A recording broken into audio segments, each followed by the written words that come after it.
Hello mga boss, manager, chief.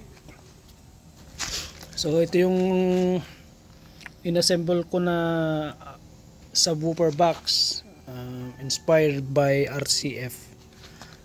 Okay, ang laman po nito ay JH125, double magnet po yan. Okay, yan, tinextured paint ko na rin. Okay, gamit lang yung elastomeric paint na may sinaluan ko ng semento at saka konting buhangin. Parang sa bukid, nag-drought sa Ilocano, Tikag. Ayan. So ibibigay ko sa inyo yung sukat nito para sa kung gusto nyo mag-assemble, may idea po kayo. So ulitin ko lang po, di 12 po yung laman ng speaker natin.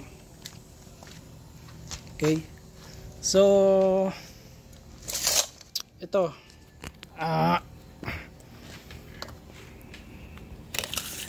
by inches po yung gagamitin natin, So yung top cover po nito, ang haba ng cover ay almost 18 inches. Yan. So gawin nyo na lang na 18, or kahit kayo nyo siguro 20. Medyo maigsi yung pagkagawa ko nito katamtama lang yung 20. Pero kung gusto nyo yung tunog nito kanina, 18, pwede na yan. So 18 inches by 14. 18 inches by 14 yung haba nito, yung top cover. So yung top cover tsaka yung sa baba, pareho lang ng sukat niyan. Yung sa side ay 18 siyempre, tapos yung taas 19. So 18, 19. Itong side 18 by 19, tapos ito 14 by 18. Yan. So itong harap, ganoon na rin po. Itong likod, kuwan lang to.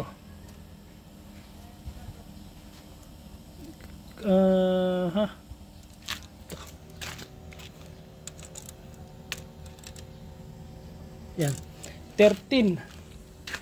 Yung cover niya dito sa likod, 13 by 18 yung cover sa likod. Tapos yung dito sa harap yan, 13 by 14 and 3/4. Yan. Okay, 13 by 14 and 3/4. Tapos yung exhaust nito, itong opening nito dito, 3 inches po yan ang luwag. Tapos itong port nya rito sa harap, 2.5 ang mula rito hanggang dito sa loob. Ito 2.5. Tapos itong haba nito is 8.5. Tapos yung taas is 3 din, 3 inches. 3 itong taas, tapos 8.5 ito, tapos ito 2.5. okay, mula rito hanggang dun sa kinabitan ng speaker 5 po ito, 5 inches. Okay, so mula dito hanggang dito 5 inches yan. Dyan po nakakabit yung speaker. So ang size din nito, yung kinabitan mo ng speaker is kaperes lang nito. Okay, papalikod mo lang. So mula dito sa speaker, mula rito sa speaker, naglagay ako yung pinakasapin niya, pinaka-flooring niya doon. Mula dito sa speaker,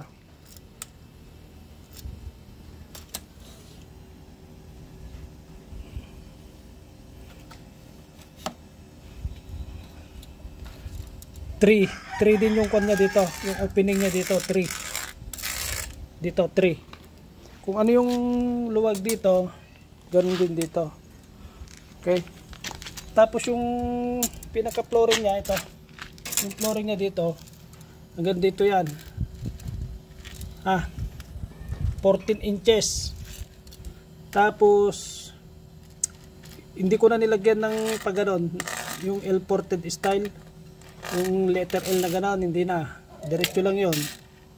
Okay, tapos dito sa likod, may brace lang siya dito na dalawa, 2 inches ang lapad, patayo na ganon, pag ganon, tapos pag ganon hanggang dito yan, 2 inches yan, yun lang. Tapos nilagyan ko ng square dito, pag ganon, yun lang, ganun lang kasimple yan. Pag gusto nyo, message nyo para may detalye ko ng maayos. Importante, marinig natin yung tunog. Okay? Ngayon, so opening natin kanina, nag-sample tayo ng, nag-sound check tayo. Ngayon, sound check natin ulit. Alright? So itong screen niya pala, ito, binili ko yan na ano, yung sa DIY may nabibili na basurahan na lata, ay na ganito screen. Yun, sinira ko yun, kinabit ko yan. Yung small lang, medium size na basurahan, 145 pesos lang yun. So na yan, okay, sound check natin ulit. Pa-subscribe na lang po mga Boss Manager Chief Servidor Channel. Okay.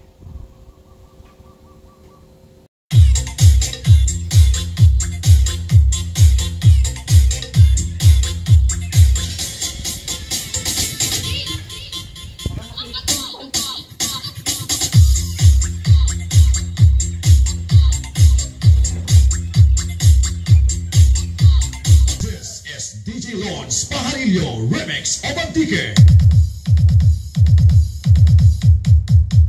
This is Ditech Pro Audio of